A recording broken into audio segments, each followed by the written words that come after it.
பகுபத உறுப்பிலக்கணத்தில் பகுதிக்கும் விகுதிக்கும் இடையில் நிற்பதெல்லாம் இடைநிலை. இடைநிலையெல்லாம் காலங்காட்டும். ஒரு சொல் எந்த காலத்தில் உள்ளது என்பதையும் அது நேர்மறையா எதிர்மறையா என்பதையும் காட்டக்கூடியதான் இடைநிலைகள். இப்போ இத்து இட்டு இரு இன்னு இறந்த கால இடைநிலைகள் தெரியும். இப்பு இவ்வு எதிர்கால இடைநிலைன்னு தெரியும். ஆண் இன்று கின்று கிறு நிகழ்கால இடைநிலைன்னு தெரியும்.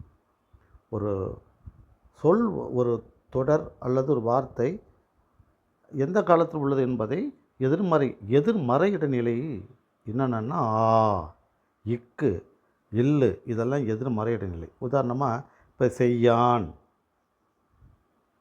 பார்க்கான், படித்திலன் இப்படிலாம் வருது பார்த்திங்களா எதிர்மறையாக. அதுக்கு இந்த எதிர்மறை இடைநிலை ஆ, இக்கு, அல் வரும்.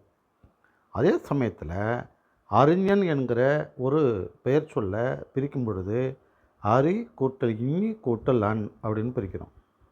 இயக்குனர் அப்படிங்கிற சொல்லை பிரிக்கும் பொழுது இயக்கு கூட்டல் இன்னு கூட்டல் அர் அப்படின்னு பிரிக்கிறோம்.